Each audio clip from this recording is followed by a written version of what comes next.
मैं ये कह रहा हूँ दोस्तों कि जैसे हम किसी भी रूट पर सफर पर होते हैं तो बहुत सारे बीच में हमें पड़ाव से पार होना होता है।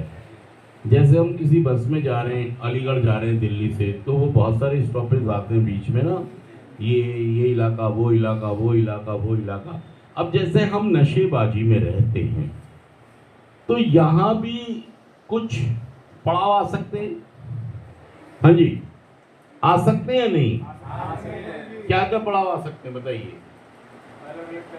जैसे एक हमने अपना सफर शुरू किया नशे के साथ और हमारे पास मतलब 10 लाख रुपए की वैल्यू की चीजें हैं, 10 लाख वैल्यूज की चीजें हैं, और धीरे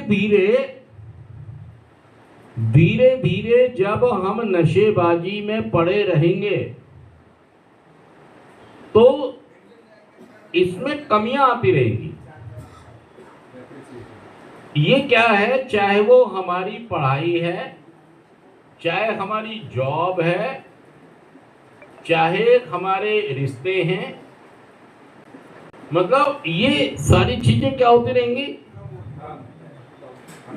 मतलब बैंक बैलेंस भी कम होता रहेगा, रिश्ते भी कम होते रहेंगे, हमारी मान्यताएं सम्मान भी कम होने लगेगा, हमारी पढ़ाई लिखाई भी चली जाएगी, हमारी नौकरी भी चली जाएगी।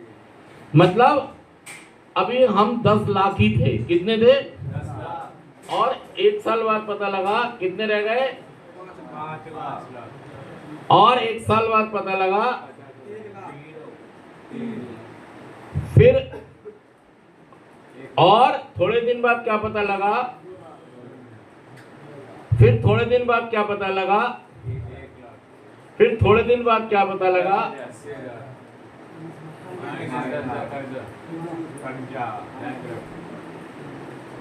फिर 1 साल बाद क्या पता लगा,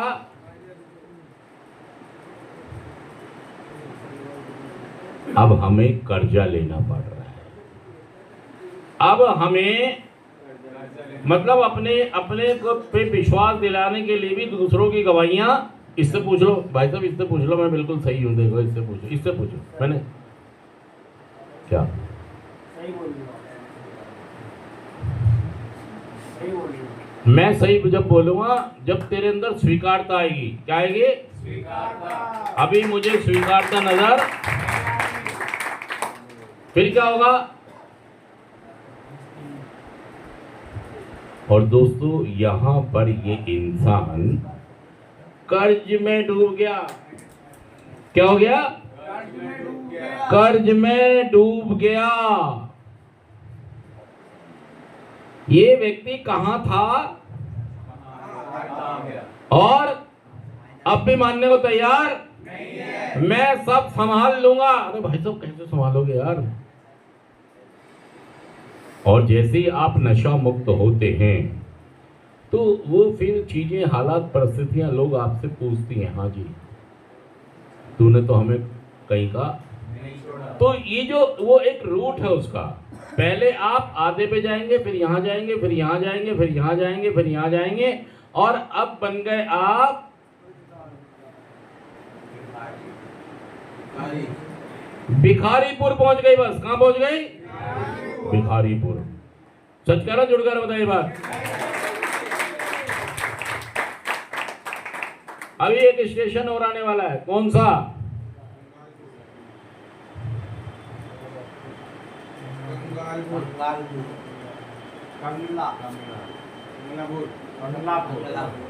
कहां पहुंच गए? बस मतलब हम लोगों से भीख मांग रहे, रेलवे स्टेशन पे खड़े होके, बस स्टैंड के। उस संजय दत्त वाली फिल्म देखी थी ना, वो वहां पे बस में कह रहा था जी मेरे पास किराए के पैसे नहीं है, थोड़ा पैसे दे दो, मुझे वहां जाना है। और करना क्या था पैसों का उसे? और बहुत सारे लोग आपने हनुमान मंदिर पे देखे होंगे जिन्होंने सब कुछ बेच दिया, जिनके मम्मी पापा उनका साथ छोड़ गए, समय के रहते रहते उसने उनके सामने नशा नहीं छोड़ा, वो मर गया, अपनी प्रॉपर्टी भी बेच के खा गया। अब कहां पर है वो? अब कह रहा है मुझे जीना किसके लिए? मुझे जीना जब मम्मी पापा थे, जब नहीं समझ रहा था, और जब वो रहे नहीं तो क्या कह रहा है?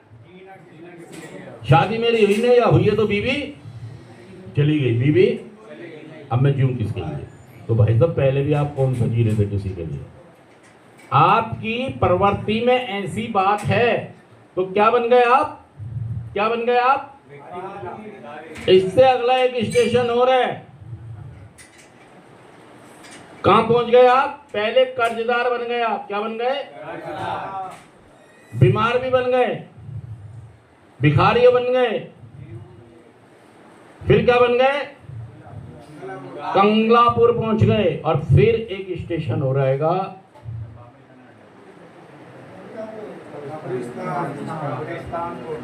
कौन सा स्टेशन आ गया? चलो जी उतरो ट्रेन से, बस खाली हो गई, बस यहाँ तो भाई साहब आप में से कोई अभी यहाँ पर है? कोई वैसे मेरा मानना है माइनस में ही है सारे लोग सच कह रहा हूँ, जुड़ कह रहा हूँ।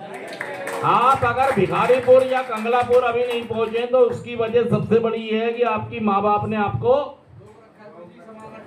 उठाया हुआ है, बीवी बच्चों ने संभाला हुआ है। और भाई साहब जिस दिन ये सहारा गया उस दिन सीधा कौन सा स्टेशन? चलो भिखारीपुर आ गया भाई, भिखारीपुर वाले उतर जाओ। कौन उतर जाओ? भिखारीपुर वाले। चोरपुर भी आएगा,